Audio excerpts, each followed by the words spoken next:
Դե ինչ Free News-ի եթերում Սև եւ Սպիտակ ոդքասթի հերթական թողարկումն է, Գնել Սարգսյան, Գագիկ Մկրտչյան, անդրադառնալու ենք այս շաբաթվա ամենահետաքրքիր իրադարձություններին։ Ողջույն հարգանքները, սիրելի հետևորդներ, հեռուստադիտողներ, շնորհակալություն ձեր ակտիվության համար։ Գագիկ ջան, ես հասկանում եմ, որ շաբաթվա մեջ եղել են շատ իրադարձություններ, որոնց կարելի էր անդրադառնալ, բայց այն ինչ որ պայթեց 3, թերևս ամենաշատը դրա վրա կանգ առնենք, որովհետև ամեն դեպքում քաղաքացիների մի շերտ կարծես չըմբռնելով թեմայի կարևորությունը, այնքան էլ ճիշտ գնահատական չի կարողանում տալ, չըմբռնելով, որովհետև պետական դասիրակություն ցավոք սրտի մենք չենք ստացել Հայաստանի Հանրապետության քաղաքացի որպես, չէ՞։ Ու հնարավոր է դառնում այդ մարդկանց մտքերը պղտորել, մանիպուլացնել եւ այլն։ Բայց մինչ այդ առաջարկում եմ մենք էլ դիտենք մեզ հետևողներին։ Հա։ Չէ՞։ Օրինակ ոնց ասեմ, Պերյամո Նիկոլ Փաշինյանը, չէ, երկրի վարչապետը կառավարության նիստում, մենք անցյալ շաբաթ խոսել ենք ջրերի կառավարման ռեսուրսների անցած շաբաթ եւ նախանցած շաբաթ։ Այո, նախանցյալ շաբաթ թեթև անդրադարձել ենք, իսկ անոնսարեցինք անցած շաբաթ ավելի մանրամասն կարևորագույն բան է, ու որքան կառավարման խնդիր կա եւ այլն եւ այլն, ինչի հետ կարծես թե կառավարությունում համաձայն են եւ անդրադարձ եղել է այս թեմային, հենց կառավարման մասով նաեւ ինչ լրջագույն խնդիրներ ունենք, այսինքն մենք լինելով ջրերի երկիր չենք կարողացել ստեղծել համակարգ, որը մեր ունեցածը կառավարի։ Եվ առաջարկում եմ դիտենք տեսանյութ։ Դիտենք, միջև էլ ուղղակի ես էլ եմ ուզում ընդգծել, որ ի պատիվ վարչապետի որ այդ մարդը ժամանակ է գտնում այսքան թեմաների մեջ նաև հետևել մեդիային եւ հետևել նման առաջարկներին ընթացք տալ։ Գիտես, սա առաջին դեպքը չի, Մկրտչյան ջան, որովհետև եւ ոչ միայն վարչապետի մակարդակով, իհարկե շատ հաճելի է, որ նաեւ վարչապետի մակարդակով, բայց հետաքրքիրն է, որ այո, ժամանակ գտնում է որոշակիորեն անդրադառնալ մամուլին ոչ թե ով ինչ է խոսում, այլ այս պարագայում ես կարծում եմ ինքը կիսում էր մտահոգությունը, այսինքն ինքը հասկանում է, դիտում է, հասկանում է, որ հասարակության մեջ կա այդ մտահոգությունը, կամ հասարակության մեջ կա ըմբռնողունակության պակաս, կարելի է ուրեմն եկել հասել է այդ տեղ, որ կարելի է անդրադառնալ եւ որպես արդեն մտահոգությունը օբյեկտիվ է, ու որպես արդեն երկրի ղեկավար նա այդ հանրային դաշտ նետված թեմաները, որոնք որ իսկապես անհրաժեշտություն են, փորձում է կառավարության նիստով կամ շատ հաճախ ես տեսել եմ նաև ազգային ժողովում նա մտքերը արտահայտել, որոնք նու չասեմ ինձնից է վերցել, դա մի քիչ բան կլինի, որովհետև նրա ընթերցասիրության վրա ես կասկած չունեմ եւ մտքերի լայն ձևակերպման համար վրա այնուամենայնիվ որպես հասարակության բարձրացված օրակարգ։ Այո, հենց այդպես էլ ներկայացու, ի պատիվ իրեն, ինչի ինձ շատ դուր է գալիս։ Այո, խնդրեմ դիտենք։ Ոռոգման եւ խմելու ջրի հետ կապված խնդիրները այնքան մեծ են, որ հլա դեռ ես շատ ուրախ կլինեմ, որ այս առաջի փուլի ասֆալտ եւ այլն արդեն ավարտենք եւ անցնենք կոնկրետ ջրի կառավարման պրոբլեմատիկան ամենալուրջն է եւ բացի նախորդող շրջանի մարտահրավերներ դիմացել են մարտահրավերներ գալիս կլիմայի փոփոխություն եւ այլն Մեկին մեկ մեր թեմաներ։ Այո։ Շնորհակալություն, պարոն վարչապետ, եւ շնորհակալություն բոլորին հասարակական քաղաքական գործիչներին, ովքեր որ ոչ միայն իրենց տեսակետներն են հայտնում կամ առաջարկում իրենց ասելիքը, այլ նաև ականջալուր են լինում, լսում են եւ ընթացք են տալիս մտահոգություններին նման արդեն ինստիտուցիոնալ ձևով, չէ՞։ Բնականաբար, չէ, ուղղակի հնչած խոսք չի։ Բնականաբար դրան հետևելու են գործողություններ։ Հա, բայց ես մեջտեղ են գալու ծրագրեր։ Ինչ է պետք անել դրա համար։ Ու այդ չի լինելու մի ժամում, մի ամսում, մի Դե հա, տարում, որովհետև բնական է, էսի են բնական է։ բաց թողումն է եղել, որտեղ որ 0-ից սկսելու խնդիրներ կան, նախ պետք է առաջարկների փաթեթներ լինեն, ուսումնասիրվեն, ինչ մասնագետների կողմից Գնել, ես քեզ մի բան էլ ասեմ, մենք հիշում ես խոսեցինք նաև տարածաշրջանում ջրի խնդիրներից, չէ՞։ Հենց նույն մեր հարևան Իրանում սոսկալի խնդիրը։ Հա, բա հո մենք չենք սпасելու, Հայաստանը չի սпасելու, մինչև այդ խնդիրը գա մեր դուրը ճգնաժամային ծեծի։ կառավարման անցնենք միանգամից։ Որ մենք այդքան ջրային ռեսուրսներ ունենք, որոնց այսքան X մասը գնում է սահմանից անդին, Y մասը գնում է մյուս սահմանից ենկո։ Ես այստեղ Մկրտչյան ջան, մի քիչ կլրացնեի թեման, որովհետև Լրացրա։ մենք հարուստ ենք ոչ միայն ջրով, այլ նաև քարով։ Դե հա, դե քարը չի հոսում։ Սա տարբերությունը։ Հա, բայց չի հոսում, բայց հոսեցնում են, ասեմ ոնց։ Ես ունեմ ընկերներ, մասնագետներ, ովքեր որ բոլոր ժամանակներում միշտ բարձրաձայնում էին այդ խնդիրը ու ասում էին կիսա թանկարժեք քարեր, միլիոննի քարեր անգամ մտնում է դրաբիլկեն 2 դեցի ոսկիի համար։ Ոսկու հանքերում, որտեղ Վարդենիսի կողմը, Զոդը եւ այլն, այնտեղ արեն գիտեք, այն որ կներեք էլի ես սա աշխատակազմին չեմ ասում, տնօրեններին չեմ ասում, ես սա ձևն եմ էլի ասում։ Մեր երկրում բոլոր ժամանակներում մինչև վերջին տարիները ոչ թե եղել է ուտել,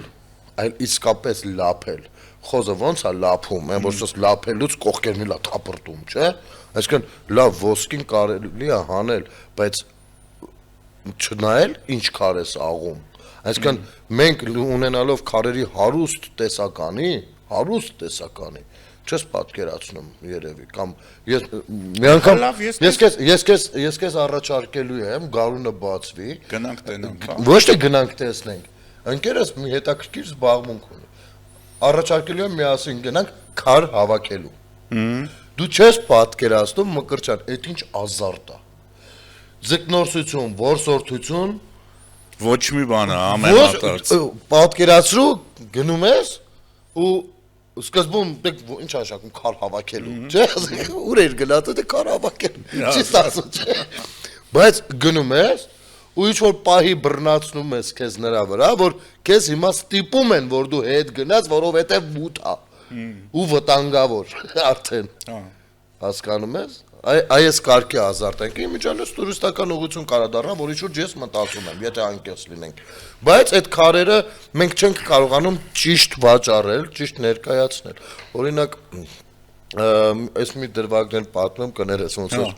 բանեմ անում։ Հեսա կգրեն էլի գնել դու խոսացիր Գագիկը չխոսած։ Զարուցում են, Գագիկան ասելու բան ուներ ես թեմայով որ ընդհատում եմ։ Չէ, բայց ես մի բան եմ ուզում հիշացնեմ։ Օրինակ, տես այդ խճաղացները որ կան, այդ խիճը որ աղում են, հա, շատ հաճախ այդ բետոնի մեջ տեսնում ես նաև օրինակ օբսիդիան։ Այո, օբսիդիանը բան չի, անարժեք քար։ Դու դեռ օբսիդիանն ես ասում, ես ասում եմ շատ ավելի թանկարժեք քարեր են աղացվում։ Հա։ Մենք անգամ քարաձուլարան ենք ունեցել։ Շիրինյանը մեռավ մի ժամանակ 2 տարի էր մեռավ ասելով կներեք երկար կյանք պարոն Շիրինյանին ուրիշ բան չդառնա։ Այդ մարդը արդեն ինչքան ասես քարաձուլարանի հետ կապված, որ ունեցել ենք մենք։ Ու դա հետ երկրորդական թեմա չի։ Իսկ մեր քարերի բազմա, ուրեմն մենք քարի տեսակներ, չեմ հիշում որ տեսակներ, ես այդքան բան եղած չեմ էլի։ Ուրեմն քարի այդ տեսակը, որը մեր մոտ կարելի ասել շան ոտքի հետ գնում է, Չինաստանում, դե չինացիներն էլ այդ բնավորությունը ունեն մեզ նման, որ մարդը մեռնի նոր գնահատեն, էլի։ Սիրում են տենց ծախսեր անել, էլի ամեն դեպքում։ Ու իրանք որ վառում են ու այդ կուժի մեջ են լցնում, այդ քարից երբ որ լինում, դա նշանակում է մի հատ եսի ինչ, պատկերացրեցի։ Հա։ Այդ քարից մեր շան ոտքի հետ գնում։ Մեր ընկերներից մեկը կապ էր հաստատել, սիրողական մակարդակի, ասել էր կարող է հետաքրքրի sense բան, մենք սարքենք այդ կուժերից բերենք։ Ինչ կարժենա, մոտավորապես այսքան կարժենա, սրանք մի անգամից 25000 խմբականակ են պատվիրել։ Այս մարդը ստիպված հրաժարվել էր։ Ոնց 25000-ը իմ արհեստանոցում ոնց սարքեմ ես տարվա մեջ հազիվ 200-ած սարքեմ բայց կարելի էր ձեռնարկություն հիմնել եւ այսինքն կարելի էր բայց չէր ստացվի այն ժամանակ, որովհետև տենց մտքերը Դե դա էլ ավելի բայց հիմի ինչու չառաջարկենք այս խոսակցությունը հասցնենք այնտեղ, որ այո, կառավարությունը կարա ֆինանսավորի հասկացող բարեխիղճ մարդկանց բիզնես զարգանա։ տեսած կլինես Կորեայում ամենաթանկարժեք այդ տարաները քարից կարծես թե ոնց որ բազալտ էր, որ էլի մեր մոտ ոտի հետ գնում է, սարքում են այդ տարաները, որի մեջ իրենք ճաշ են ուտում եւ այլն, ու շատ թանկարժեք է, շատ արժեքավոր է, բայց մեր մոտ չգիտեմ ինչ կարելի է գտնել քարից, տենց, բացի խաչքարերից, հա։ Ու գիտես նույն քո ասած օբսիդիանով, այսօր մեր վարպետները այնքան են հմտացել, ուրեմն ես իմ ծանոթներից մեկի տանն էի, ինձ կոնյակ հյուրասիրեց այդ օբսիդիանի բաժակով։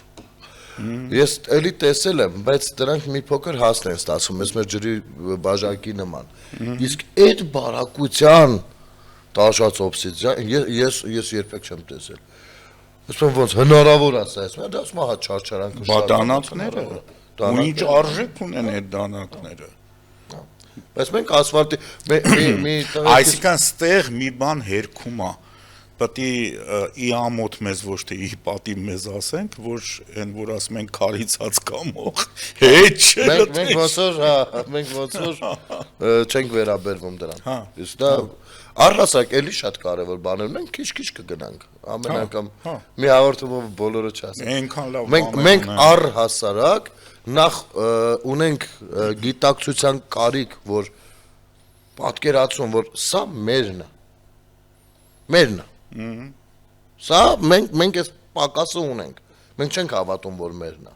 Դրա համար սա երազանքների մեջ ենք, բան, էնի։ Այդ գիտես որտեղից է գալի դա։ Էդի գալիս է այն սովետական տարիներից, երբ որ ասում էին ամեն ինչ պետական, ու սովետական մարդը դե ասում էր որ պետական է, օտարվում էր պետությունից, ինքը հոգեբանորեն։ Այդ պետությանն այդ իմ հետ կապ չունի, ու այդ պետությունը իր համար հարազատ չէր։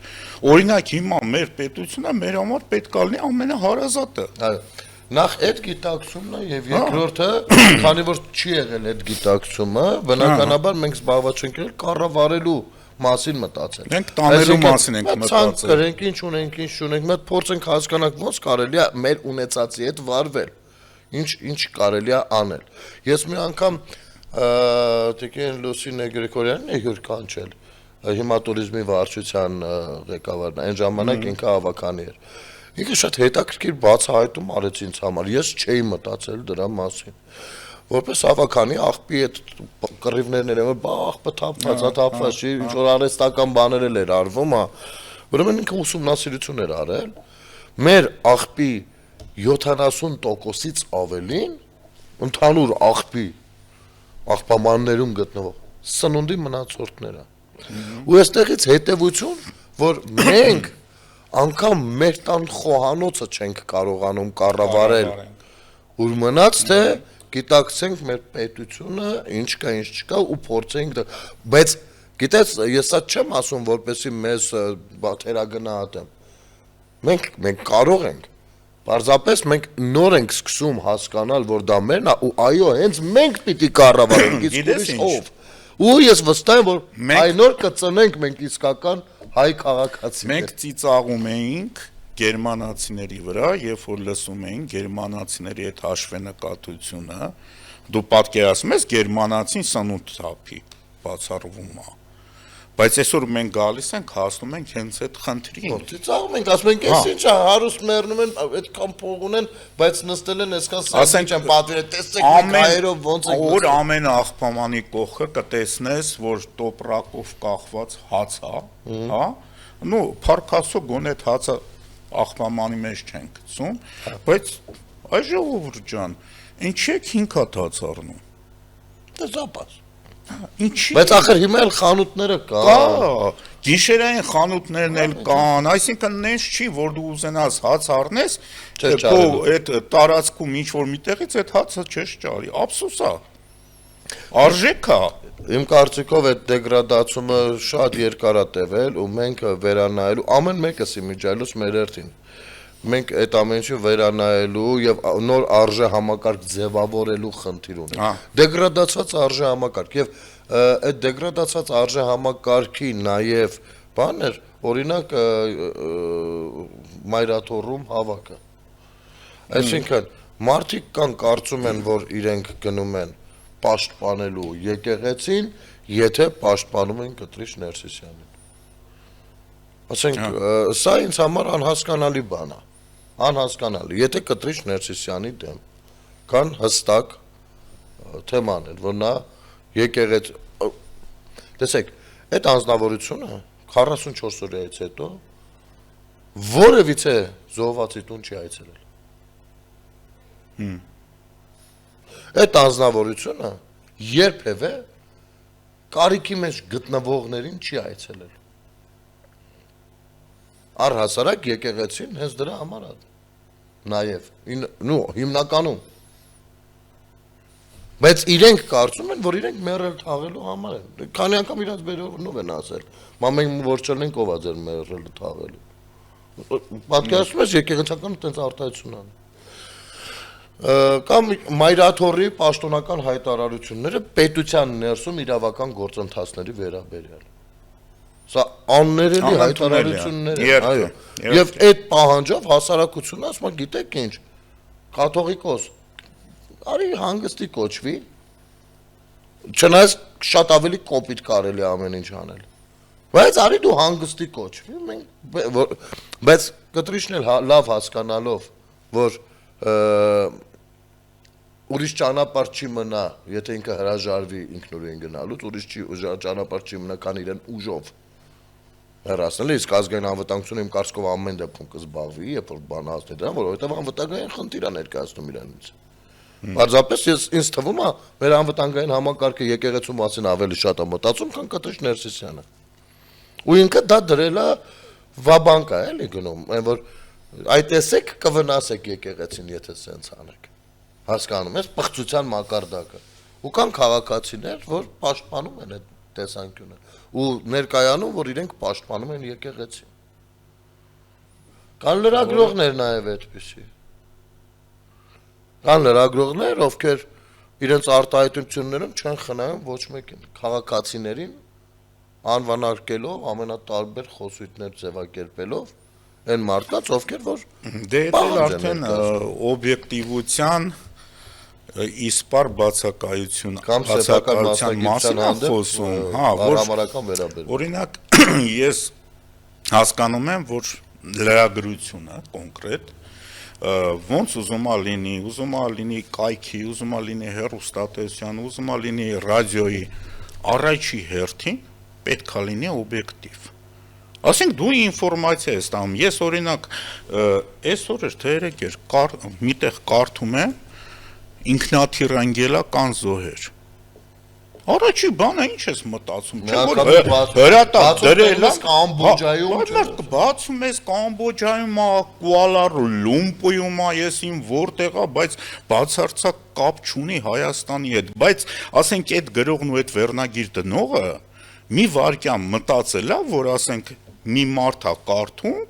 ում հարազատը հենց նոր թռել է։ Հենց նոր օդանավականից ճանապարհել է, ձեռով արել ու հետա գալի ու բացում է, կարդում է, կեժան հետո։ Մտածել է, դու կարծում ես չի մտածել։ Հա, մտածել է։ Որովհետև դա մի բառով կոչվում է հիբրիդային պատերազմ։ Դե հա։ Հասարակության տրամադրությունները բերել բացասական նոտայի վրա։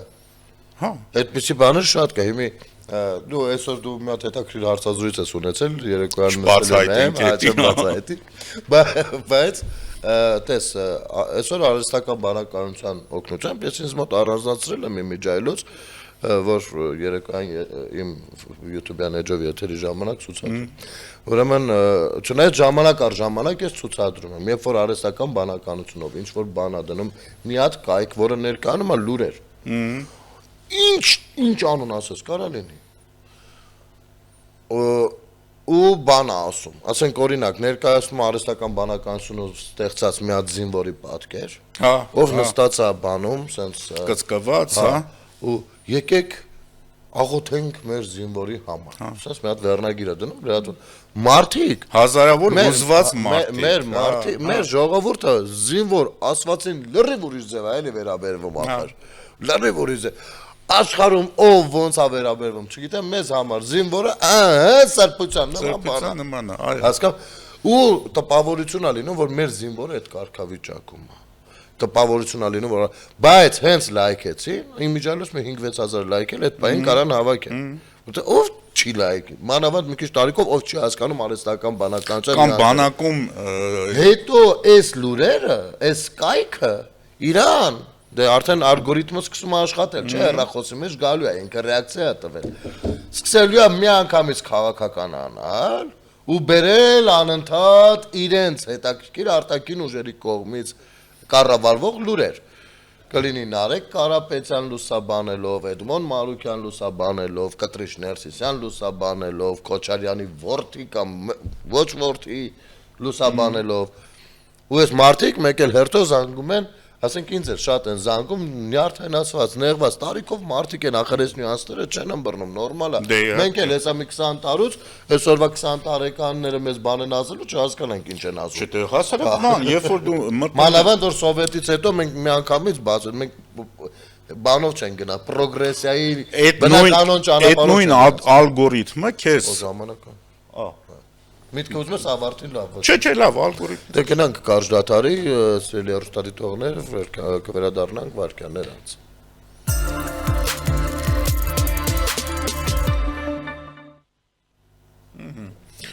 Այդ նույն ալգորիթմը ո՞նց է աշխատում։ Մտնում ես, քեզ հետաքրքրում է, կլինի Facebook-ում, կլինի X-ում, Instagram-ում, որտեղ ուզում ալինի YouTube-ում, մի բան քեզ հետաքրքրես, նայեցիր, մի հատ էլ նայեցի, արդեն հեղեղի պես սկսում է գալ։ Եթե դու նույն այդ զինվորի նկարն ես լայքել, ինքը չի հետաքրքրելու, իրան չի հետաքրքրելու հերու բոլոր զինվորներից։ Զոհված է, ես իմ կրակոցից է, ես իմ ինջից է, ես իմ ինչից է, հեղեղի պես գալու է։ Բայց ես առաջարկում եմ վերջո գալ ես բանին, լյուստրացիոն գործողությանը, ես բանը եզրասի մասով նախ վարչապետը բրիֆինգի ընթացքում որոշակի երկխոսության մեջ մտավ լրագրողների հետ էս իմաստով ու արդեն մենք տեսնում ենք հրապարակված փաստաթուղթ լրագրողները հարցը բարձրացրեցին իրականում ասացին բանը փաստաթուղթ բայց գիտես լավ եթե երկրի ղեկավարը նաև դա լրագրողի բան է, էլի էթիկայի բան է։ Երկրի ղեկավարը, անկախ նրանից դու արգում ես, չես արգում, ընդունում ես, չես ընդունում, երկրի ղեկավարը ասում է, Պողոսը ագենտ է։ Սա, ասենք, ինչ փաստաթուղթ ես ուզում։ Երկրի ղեկավարը բառացի դա ասում է, որովհետև մանավանդ ագենտ ասելու պարագայում, ասենք, ընդ որում փաստաթղթի KGB-ի ագենտ է եղել ու ըստ ԱԱՑ-ի մեկնաբանության նա շարունակում է աշխատել օտարերկրյա ուժերի հետ։ Հիմա այստեղ արդյոք Ռուսաստանը արդեն վաղուց չպիտի ցես մի հատ թփրտացած լիներ, եթե այդպես չի, չէ՞։ Ասես սուտ է։ Ասես չհասկացանք, դա կարող միջազգային սկանդալի վերածվի, չէ՞։ Ինչ է նշանակում ես ագենտ ունեմ քո ներսում, են էլ ոչ ավել ոչ պակաս եկեղեցական, են էլ թեմի առաջնորդ, չէ՞։ Բայց ոնց որ լռություն է, Զախարովան, Լավրովը տեսնես, Հոբան ժամանակ շատ ակտիվ, իրանք միշտ մտահոգ են եղել մեր եկեղեցի ճակատագրով։ Ու հիմա արդեն բան չկա։ Բայց այստեղ ինձ ավելի հետաքրքրում է արդարացումները։ Մտել են ասում են արդարացում համար 1, թուղթը 86 թվականը գիտեք որտեղ է, թուղթը դեղնած պիտի լիներ։ Ու Գեգամ Մանուկյանն էլ հրապարակել է այն Պրիբալտիկայում դե այդ երկրներում լյուստրացիայի մասին օրենք ընդունվեց։ Չէ, ու նրանք հրապարակեցին ամբողջը։ Մեր երկրում ցավոք դեռ օրենքը չկա, եւ ես առաջարկում եմ, որպեսզի վերանայել Սեփա Սաֆարյանի առաջարկած օրենքը դեռ 2010-ական թվականներից լյուստրացիայի վերաբերյալ, որովհետեւ հանրության մեջ այդ պահանջը կա ու վաղուց կա։ Հեղափոխությունն էլ դրա մասն է, հեղափոխությունից հետո ակնկալիքները հենց դրա մասն են, որ հեսա լյուստրացվում ասա։ Մի խոսքով Դե ամենակարևորը ստացվում է, որ այդ արխիվները կան։ Այո, Հիշում ես մի ժամանակ ասում էին չկա այդ արխիվները, լյուստրացիա հնարավոր չի արխիվների անել։ մի մասը չկա։ Այդ հաստատ մի քանի անգամ բաժար են տվել, սովետի փլուզումից հետո վստահաբար կռեմ լնել, ինչ կա չկա որ փորձել է այդ տանի։ Ստեղ երկու կարծիք չկա։ Հաստատ դրանք միամիտ մեկը չի ծխել գցել բաժար տվել։ Բայց այ ինչա մնացել, ինչ չէ, ստեղ է հարցը։ Ամեն դեպքում ահագին բան մնացել է։ Ահագին բան մնացել է ու ոչ ոք չգիտի իր մասովը մնացել է թե չէ։ Հասկանում ես։ Պարզվում է Եզրասինը մնացել է, բայց 2001 թվին է դա գաղտնազերծվել։ Ժողովուրդ ջան, այն ինչ որ հրապարակված է, այդ հին թղթից պատճենավորած է։ Ցանկացած հին թուղթ դրեք պատճենավորեք, դուրս է գալու սև ու սպիտակ, չի կարա դեղին դուրս գա, հասկանում եք։ Եթե ինքը տպվում է սրա վրա, Եթե սրա վրա է տպ, տակ թղթի վրա։ ինքս այս ռանից է դուրս գալու։ Բացի այդ, լեզուն ասում են հայերեն է գրված։ Նախ 86 թվականին նույնպես մեր լեզուն կա, այնպես չի KGB-ի բոլոր արխիվները Հայաստանում գործողությունները միայն ռուսերենով էին գնում էին նաև հայերենով։ Հայերենով երբ։ Բացի այդ դա սպրավկա է նրա ագենտ լինելու մասին։ 2001 ինքը չի կարա չլինի հայերեն, ասես, եթե լիներ ռուսերեն, այլ դա կլիներ զարմանալի։ Հասկանում ենք, չէ՞։ Այդ ալֆա բետա քարտի հետ կապված ինչ որ հարցադրումներ, որոնք նույնպես քննադատության չէ ենթարկում։ Այստեղ մենակ հարց է մնում ինձ համար։ Գեղամ Մանուկյան ջան, ինչի ես լարվել։ Առհասարակ դաշնակցությունը ինչի է լարվել այս process-ով։ Մենք բոլորս շատ լավ հիշում ենք դրոյի գործը։ Ունդեղ էլ Գառնիկ Ուսագուլյանը խառը 1000 հարց կար։ Ինչի է լարվել։ Մենք գիտենք դուք էլ ովքեր եք։ Դրա մասին դուք եք անգամ խոսել։ Անգամ դրա մասին լավ Սերժ Սարգսյանին վերադառնանք հələ։ Գիտես ինչ ասում երեք։ Չկասես, բայց լուրջ եմ ասում։ Սա պետության ղեկավար է եղել, թե ինչ է եղել։ Իսկապես չեմ ասում, չեմ ուզում ոչ մեկի վիրավորած լինեմ մեր Սև ու Սպիտակ ոդքասթի մեջ։ Զգացել ես, սիրվում ուրիշ թեմաներ խոսել, որովհետև այս թեմաները ավելի շատ իմ հաղորդմանն են վերաբերվում, դու քո հարցազրույցում կարող ես հյուրերին տալ։ Բայց սա խայտարակություն է, երբ որ քո երկրի ղեկավարը երբեմնի 10 տարի կառավարած, դրանից առաջ ԱԱԾ տնօրենի պաշտոնում աշխատած 3 հոկտեմբերի 27 եղած այս բանը Սերժ Սարգսյանը կանգնում ասում է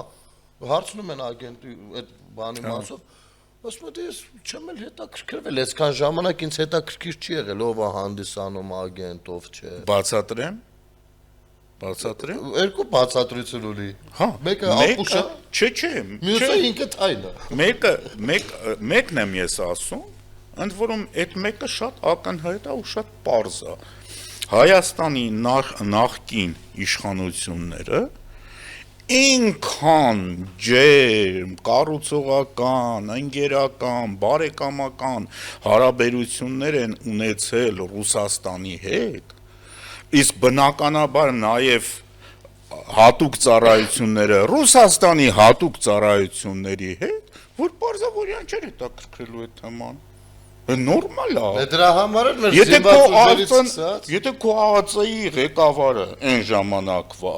ախպերությունա ՖՍԲ-ի ղեկավարի հետ ինչ խնդիր ոչ թե գործընկեր այլ ախպերություն եթե մեր պաշտպանության նախարարներից 6-ից 5-ը Ռուսաստանի քաղաքացիություն ու հենց պաշտոնից զրկվում են միանգամից տեղափոխվում են Ռուսաստան ու այսօր խոսել իմիջայլոց Այդ մեղադրանքները բա 44 օրյան ինչի պարտվեցին, բա եկեք մատ գուշակենք, արդյոք այդքան ագենտուրա Ռուսաստանը ստեղ ունենալով ինքը չէր որոշողը, մենք պիտի պարտվենք, թե պիտի հաղթենք, ով մենք էինք որոշողը, չէ իհարկե, իհարկե ոչ, իսկ ինչ վերաբերվում է բանին, Եզրասին, ես ասեմ ավելին, քանի որ վաղուց տարածվում են եւ ես էլ իմ հաղորդման շրջանակներում ցույց տվել եմ Գորժ Գայլերի ղեկավարներից մեկի հետ ջերմ նկարները իրենց եւ նայում եմ որ ԱԱԾ-ն ասում է շարունակում է Եզրասը աշխատել օտարերկրյա հատուկ ծառայությունների հետ եւ միշտ ապացուցված եղել են փաստը, որ ինչու մեղադրել են այս իշխանություններին, իրենք եղել են դա, այս ամեն ինչը որ դնում ես, մոտավորապես ինչ մազեիկ է ստացվում։ Դե ամեն ինչ Ստացվում է ռուս-թուրքական գործակալներ։ Իմիջայլոց ամենաուժեղներից մեկն էլ է նա, որ Ռուբեն Ռուբինյանի հրապարակման տակ կարդում էի մեկնաբանությունները, մեկը գրել էր բանա, ավելի լավ է ռուսի KGB-ի ագենտների, քան թուրքի։ Բայց իսկապես չեն հասկանում խոսքը ինչի մասին է։ Մենակ թուրքը ասած լինեն։ Լավ ցնդելու բան է, էլի։ Ինչ է նշանակում ավելի լավ է KGB-ի ագենտ, քան թուրքի։ Եթե դու KGB-ի ագենտ ես ու թուրքին պետք եղավ ու ռուսին ձեռ տվեց, ապա դու որպես ագենտ դու ծառայելու ես այն հրամանին, որը որ կա։ Կլինի էդի թուրքի օգտին, թե շվեդի օգտին։ Հետո ես մի հատ հարց ունեմ։ Ժողովուրդ, այդքան որ ասում եք թուրք, ընդ որում ես ասեմ շատ քիչ մարդկանցից մեկն եմ, նաև որպես լրագրող, որ ես սկզբունքորեն երբևիցե Թուրքիա չեմ գնացել։ Էդ էլ իմ սկզբունքն է, թող ինձ մնա։ Աղբյուր ջան, տարին 2 անգամ Թուրքիա եք գնացել։ Զանազան միջոցառումների, գնացել եք ընդ Հայաստանի դրոշ եք պարզել, բայց Թուրքիա եք գնացել։ Փող եք ծախսել, այն որ ասում են հիշում ես, այս առևտուրը որ անում եք, թուրքական շորը որ առնում եք, նավթը որ եկել է, բենզինը որ եկել է, ինչ են ասում։ Ուրեմն դուք դա լցնելու եք ձեր ավտոյի բակերի մեջ, այդ Ադրբեջանը, որպեսզի նա հարստանա եւ նրա զինվորը հարձակվի եւ абսուրդ բաներ են ասում։ դե հենց է դա։ Իհարկե հարստանալու է, բայց մենք ենք հարստանալու, որովհետեւ դա կոչվում է Ավելի մաչելի գնով վառելիք, չէ՞։ Սկսենք այդտեղից, եթե տենց լինի, ավելի մաչելի գնով վառելիք, ստանդարտներին, միջազգային ստանդարտներին համապատասխան վառելիք, ես էլի չեմ ասում որտեղից ուզում եմ թող գա, թող Վենեսուելայից գա, բայց թող լինի որակյալ, եղբայր ավտոդ լցնում ես, չես փչացնում մեքենատ։ Չէ, բայց այդտեղ մի հատ ուրիշ բան էլ կա, եթե անգամ այդ խոսույթի հետևից գնանք, ստացվում է այսպես, որ ինչ որ առումով կա ճշմարտություն, որովհետև թշնամի երկրից, եթե դու գնումներ ես անում, այո, դու հարստացնում ես նրան, հարցը դա չի։ Բայց եթե պետական մակարդակով երկու կողմերը մտնում են առևտրի մեջ, բացում են սահմաններ, ճանապարհներ, ապա երկու կողմերին է դա շահեկան, ձեռնտու, ոչ թե թշնամու։ Այդ դրա արդյունքում, այդ նույն կներեք, այդ էժան, եթե ստացվի, եթե ինքը էժանանա, այդ բանը բենզինը կամ այդ նավթային վառելիքը չի լցվելու նաև մեր տանկերի մեջ։ Սենց հարցեր կա։ Կամ ռազմարդյունաբերության զարգացմանը անհրաժեշտ վառելիքը ավելի էժան չի նստում։ Այսինքն դրա համար ոչ թե պետք է նայենք այս պարագայում որպես թշնամական բանով, մենք մեջ կարող ենք կրել թե ում հանդեպ Ընդ որում ես քեզ զգացողություններ ունենք։ Բայց կներեք, մի կողմից սահմանները փակ պահենք, մյուս կողմից խոսենք թոշակառուի թոշակը խիացած է։ բյուջեի մասին խոսանք։ Չգիտեմ, Չէ, հետո էլ, այսինքն ստացվում է հենց հիմա Ադրբեջանում պետքա գլխից գնդակարեն Սոկարի պրեզիդենտին, որ թշնամի Հայաստան բան է ուղարկել, վառելիք է ուղարկել, ու այդ նույն հարցադրումներով, հեսա հայկական տանկերը դրանով կլիցքավորվեն, են, նրանց կյանքը կլավանա, ու կհարցակվեն։ Այսինքն դուք գնում եք Թուրքիա, Անտալիաներում հանգստանում եք, դու գնում եք տոնավաճառներում, թուրքական ապրանքները առնում եք, հագնում եք, ուտում եք, թուրքական, ընդ որում, Ժորժ ջան, եթե ձեզ թվում է, որ դուք օրինակ գնումները արել եք Միացյալ Նահանգներում, ու այդ ապրանքը թուրքական չի կարա լինի, այդտեղ ավելի եք սխալվում։ Եթե ձեզ թվում է թե Եվրոպայում եք գնումներ անում ու դա թուրքական չի կարա լինի, ավելի եք սխալվում, որովհետև աշխարհը բաժանած է մի քանի կենտրոնների։ Սրանք արտադրողներն են, սրանք արդյունաբերողներն են, այսինքն աշխարհի քարտեզը, տնտեսական քարտեզը բացարձակ կապ չունի աշխարհի քաղաքական քարտեզի հետ։ Ես բերեմ օրինակ, ասենք Միացյալ Նահանգներում այն իրանց հայտնի հիպերմոլերը որ կան, այնտեղ համ սնունդա, համ ուտելիքա, համ հագուստա, շինանյութ եւ այլն կապ չունի, հա, Target, լավ, անունը ասեմ։ Ուրեմն շատ արտակարգ որակյալ, շատ գեղեցիկ, ասենք տաբատներ են, ու ես շատ սիրում էի այդ տաբատներից առնել, հագնել, մաշացնել, ջերել մաշվում։ Ու մի անգամ պատահաբար մի անգամ պատահաբար սենց շրջեցի այդ ներսի մասի այդ բանը, որ չափը, հա, չափսը վերցնեմ, մեկին նայում եմ Made in Pakistan։ Պակիստան։ Մեր ոչ բարեկամ, մեր թշնամու աղբեր Պակիստան։ Եվ մեր բարեկամների թշնամի Պակիստան։ Ու մեր բարեկամների թշնամի, Հնդկաստանի թշնամի։ Հա, բայց հասկանում ես, երբ որ մտածում ես, բա ախր չէ որ գլոբալ աշխարհը լրիվ ուրիշ է, մտածողությունը լրիվ ուրիշ է։ Մենք մեզ սահմանափակել ենք այդ Կովկասյան վագրի բանով, մենք Կովկասյան վագրի զգացմունքային սենց են բան դեպրեսիվ մտածելակերպով ես հասկանում եմ, որ մենք թարմա ամեն ինչ թարմա, բայց ժողովուրդ ջան, նաև այդ մենք էլ մեր միջավայրում ես ինքս ունեմ զոհված ընկերների հարազատներ, ունեմ զոհվածների ծնողներ, ովքեր իմ հարազատներն են, ընկերներն են, ես նրանց հետ խոսելուց փորձում եմ ոչ մի կերպ չտանել խոսակցությունը քաղաքական տիրույթ, ինչու եւ ընդհակառակ նրանց անընդհատ փորձում եմ ամոքել նրանց վերքերը, որ այո, մեր պետության անկախության եւ ինքնիշխանության համար են զոհվել։ Այդպես է ստացվում, ոնց ուզում եք գումարեք անեք, այդպես է դուրս գալիս ցավները տանեմ։ Բայց ինչ են անում որոշ դրսից ներմուծված ուժեր կամ դրանց խոսնակներ ու ագենտներ։ Ու փաստորենի զուրեր, դու նայ մարդու մեջ ինչ են ուզում մտցնեն։ Ասենք պատկերացնում եմ, ես ինքս տղա ունեմ, չէ՞։ Իմ տղան դեռ մի քանի տարուց ծառայելու ժամանակն է գալու։ Ու եթե իր ծառայության ժամանակ հանկարծ Աստված Եվրոպայի պատերազմ պայթի, բնականաբար ինքն էլ իր կյանքը պիտի ներդնի իր հայրենիքը պաշտպանելու գործին։ Դա պարտականություն է, ցանկացած տղամարդու կյանքում։ Դա լինի իմ տղան, թե քո, թե մյուսի։ Չէ՞։ Ու ես շատ խիստ կվերաբերվեմ, եթե ինքը փախնի այդ պատասխանատվությունից։ Եվ դժնամուս կփախնի, իստից ուր կփախնի։ Հասկանում եք։ Ու մեկ էլ ատոնից տեղից հեռու մի բան է լինում։ Զոհվում է։ Կողքից մեկը գալիս է ու փորձում է ինձ հուշել, թե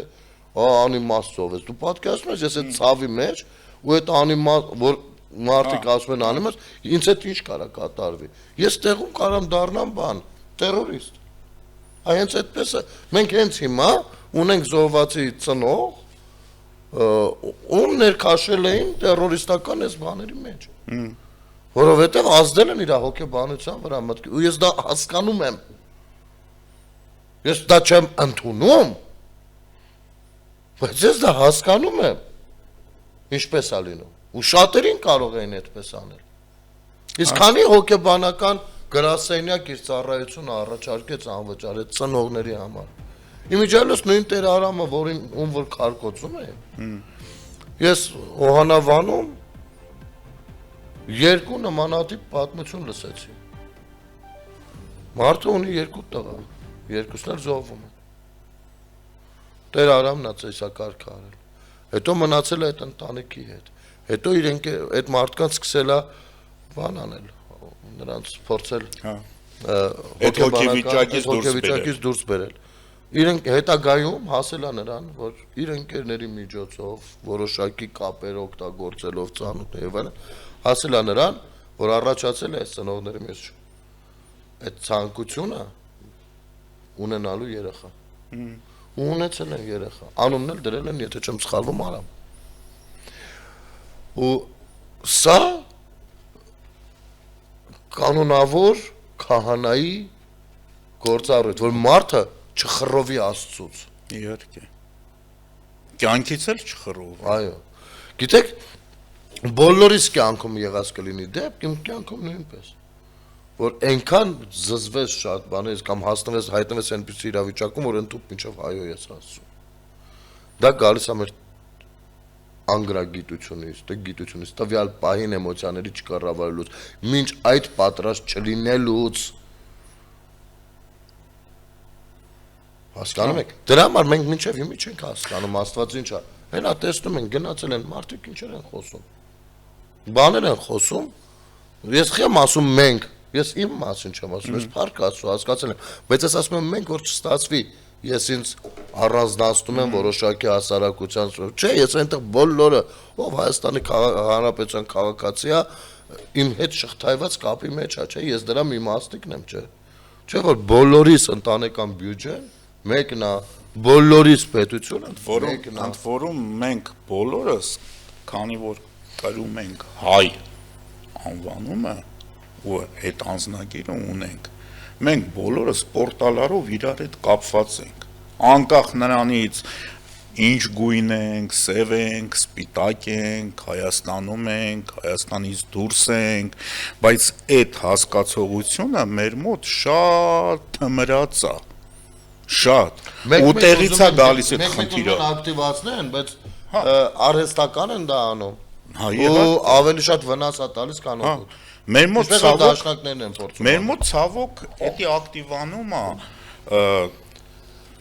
մեծ ողբերգությունների ժամանակ։ Այն ինչ որ տեղի ունեցավ, այն ակտիվացումը, որ եղավ 88 թվականին, դեկտեմբերի 7-ին, ու որ աշխարհին թվում էր, թվում նաև Կրեմլին, որ վերջ հայերը տրվեցին իրանց սուքով, վերջ էլ հայերը ինչ Ղարաբաղ, ինչ բան եւ այլն, մարդիկ հելան ու փլատակների տակից նորից Ղարաբաղ էին գոռում։ Հիմա մենք ոնց որ էլի մենք կարանք իմ կարծիքով չէ, կարող ենք, հարգելի ռեժիսոր, կարող ենք մի 10 րոպե զրուցել։ 10 րոպե 10 րոպե, բայց հիմա ընդմիջում Հիմա գնանք ընդմիջման, մի 10 րոպե, որովհետեւ ժամանակ ունենք։ Կարճ դատար մեր հետ։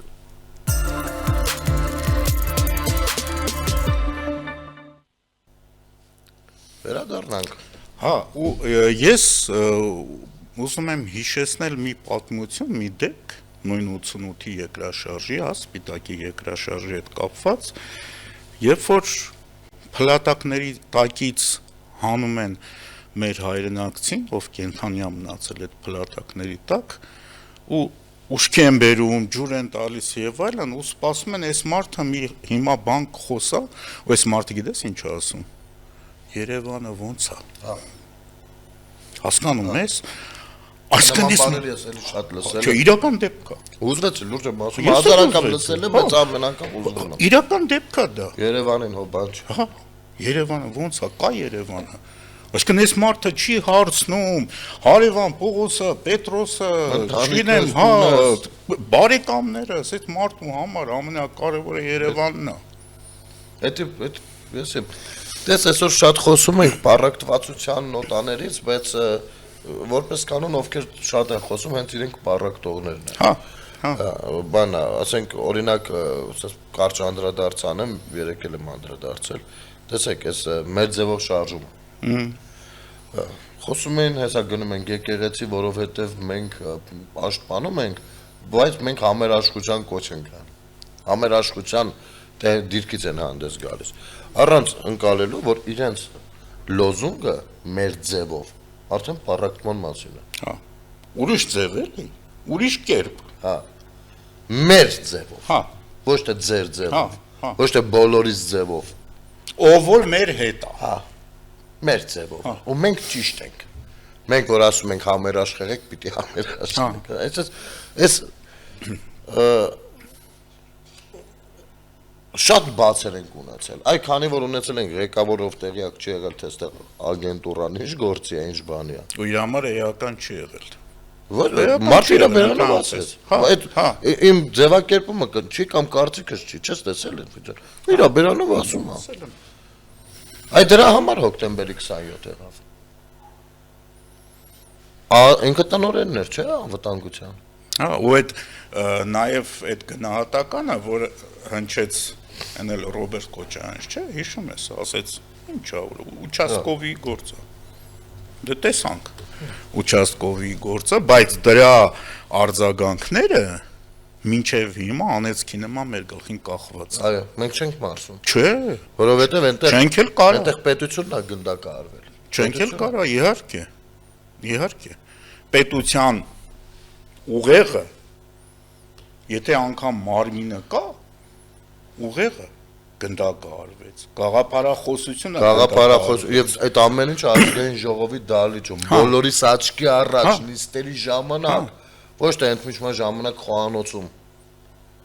Իհարկե։ Նիստեր, սա նաեւ մեզ հոգեբանորեն մեր համարձակությունը, մեր անկախության մասին պատկեր։ Այդ ամեն ինչը սա մտցրեց վախի տիրույթ։ Ընդ որում էդի Որպեսզի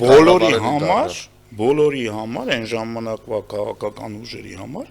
դարձավ գործիք։ Բոլորը օգտագործեցին։ Իհարկե, օգտագործեցին։ Չգիտեմ պաշտոններ, չգիտեմ ինչ, բիզնեսներ, այս կողմ, այն կողմ, բայց ազգային ողբերգությունը ինչ դարձավ։ Շահերի, չգիտեմ ինչերի առաջ կա։ Այ հենց այդտեղ էլ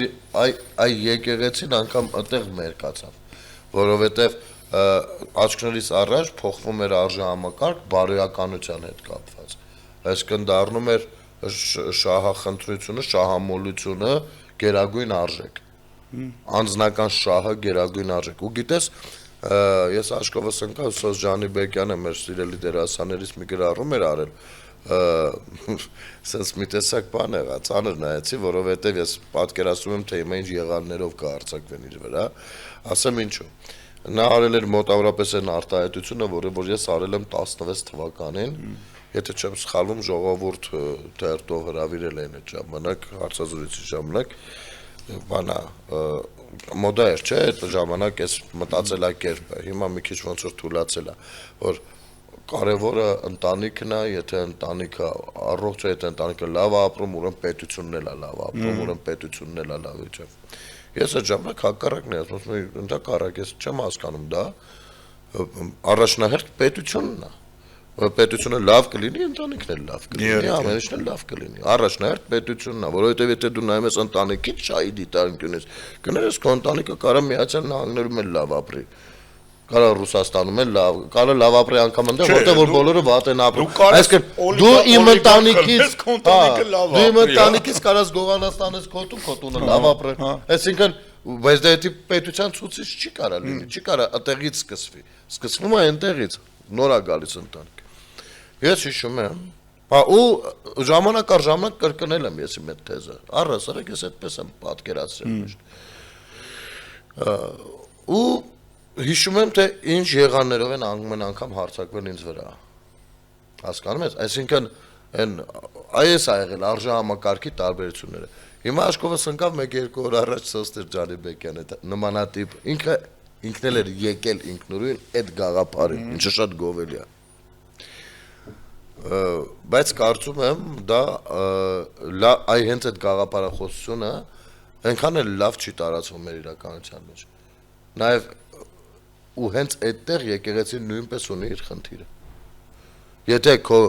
եկեղեցու ղեկավարը նույնպես շահամոլ է, եկեղեցու առաջնորդները շահամոլ են, խոսում են առաջինը փողի մասին։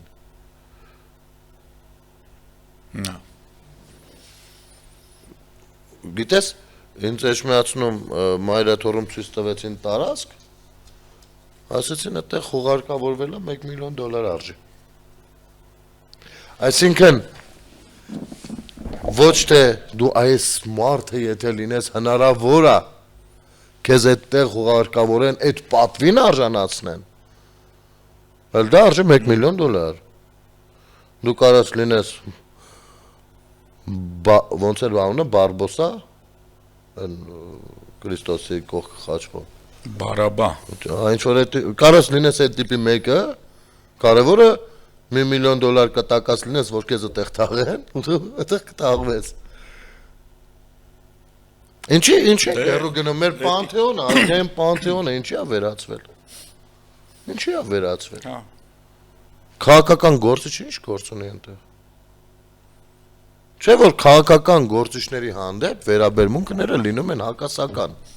Չէ՞։ Ու դա ամենաբնական բանն է քաղաքական գործունեության մեջ։ Հայ կոմպոզիտորի ու Բայց հայ գրողի հանդեպ ինչ ընդհանրական բան կա, էլի ասենք։ ընդհանրական բան կա։ Ասենք քաղաքական գործիչը չի համարվում ժողովրդական գործիչ։ Դա համարվում է քաղաքական գործիչ։ Իսկ արտիստը համարվում է ժողովրդական արտիստ։ Ճիշտ է։ Այսինքն Իսկ դու տեսել ես համամասկային արժեք է։ հաստատ տեսել ես Քրքի տապանակարը։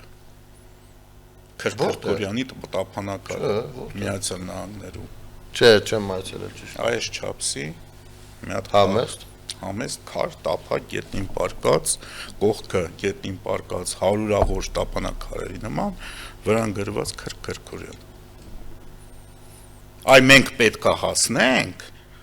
այդ գաղափարին։ Բայց այդ արժեքը։ Ես օրինակ եմ բերում։ Հենց նորոյում ասում եմ մայր աթոռում։ Չեմ ասում մի հատ գերեզմանատան տնորեն, ասում է կարամ առաջի շարքում տեղ տամ, դա արժի $10,000։ Չէ, դա ինչ որտեղ ես կնկալ եմ, մարդը ինչ որ բան է դասավորում։ Բայց երբ որ դա մայր աթոռում այդ մակարդակի լուծվող հարցը, սա ինձ համար զզվելի է արդեն։ Զզվել, չեմ ասի սարսափել, զզվելի։ Սա իմ մեջ ատելություն է մտցնում։ Իսկ ես չեմ ուզում։ Քրիստոնեությունն ասում է սիրի։ Դուք ինձ ստիպում եք, որ ես ատեմ։ Բայց արի սիրի մերձավորիդ, քանի որ Գագիկ ջան, ես կսիրեմ։ ես էլ քեզ մեր մոտ էլ եթերաժամը սպառվեց, դե ինչ, բովանդակալի զրույց էր, ինձ թվում է Մտքերի փոխանակում։ Նաև մտքերի փոխանակում, բայց ինձ թվում է էսի այն թեմաներն են, որի մասին բոլորս ենք խոսում, տրանսպորտի մեջ ենք խոսում, տան ենք խոսում, խոհանոցում ենք խոսում, ու այս կարգի զրույցները ինձ թվում է պետք է հաճախակի լինեն։ Արի մեկ-մեկ զրուցենք։ Զրուցենք։ Բայց ամենայն բարիք ձեզ, սև եւ սպիտակներ։ Շնորհակալություն դիտումների եւ տարածումների, ինչպես նաեւ արձագանքների եւ դիտարկումների համար։ Եվ ակտիվորեն տարածեք, իհարկե։ Մի րոպե։ Չփակեք։ Ասա։ Այսօր ամսի քանիսն է։ 20-ը։ Հա, հələ մի հատ էլ ունենք գրվելու։ Ես էլ արդեն ուզում եի նախապես Չէ, ամանոր շնորհալ։ մենք նաև տոնական թողարկում պետք է գրվենք։ Լուրջ ես, ինչ ենք անելու հումոր ենք անելու։ Թեթև ենք տանել։ Ներողություն, ուրեմն սենց բան եղավ։ Դե ինչ, եթերում սև սպիտակներ կհանդիպենք։